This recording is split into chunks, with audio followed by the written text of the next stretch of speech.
নমস্কার বন্ধুরা, আমি পায়েল চলে এলাম আরেকটি রান্নার ভিডিও নিয়ে। তো আজকে আমি রান্না করেছিলাম আম বেলে মাছ দিয়ে আর কি।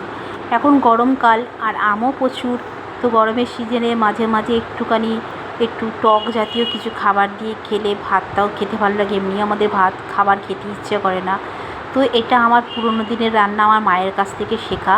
তো আম বেলে তো কীভাবে রান্না করেছি চলুন যাওয়া যাক। প্রথমে আমি বেলে মাছটা কেটে ধুয়ে নুন হলুদ মাখিয়ে রেখেছি। এখানে একটি মিক্সির মধ্যে নিয়ে নিলাম কিছুটা পরিমাণ রসুন, নিলাম কাঁচা লঙ্কা আর দিয়ে দেবো সর্ষে, দিয়ে একটা পেস্ট তৈরি করে নিয়ে আসবো। তারপরে আমি কড়াইয়ে দিয়ে দিলাম তেলটা গরম হয়ে এসছে।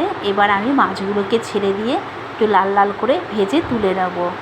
তো এভাবে মাছগুলোকে ভেজে তুলে নেব। আর ওখানে আমি কেটে রেখেছিলাম আলু। বাড়িতে যদি সজনে ডাঁটা থাকে সজনে ডাঁটা দিতে পারেন, যেহেতু আমার সজনে ডাঁটা ছিল না আমি দিতে পারিনি। তো এবার কড়াইয়ে দিয়ে দিলাম কিছুটা পরিমাণ পাঁচফোড়ন। এবার আলুগুলোকে দিয়ে দেবো। আলুগুলোকে বেশ এই পাঁচফোড়নের সাথে ভালো করে লাল লাল করে ভেজে তুলে তারপরে মশলাটা দিয়ে দেবো। তো খুব ভালো করে আলুগুলো ভেজে নিয়েছি লাল লাল করে। এখানে পাতলা পাতলা করে খোসা সমেত আমগুলোকে কেটে নিতে হবে, আর কিছুটা পরিমাণ ধনেপাতা। তো এবারে যেই মশলাটা আমি রেডি করেছিলাম সেই মশলাটা দিয়ে দিলাম। দিয়ে একটু নেড়ে ছেড়ে নিয়ে দিয়ে দিলাম লঙ্কার গুঁড়ো, দিয়ে দেবো নুন স্বাদ অনুযায়ী, আর দিয়ে দেবো একটু হলুদ গুঁড়ো।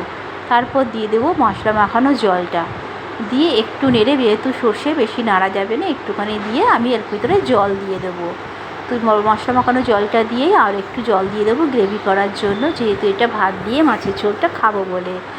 তো একটু চাপা দিয়ে যেই আমার ভালো করে আলুটাও সিদ্ধ হয়ে আসবে, ফুটে ঝোলটাও অনেকটা টেনে যাবে, তখন আমি মাছগুলোকে দিয়ে দেবো।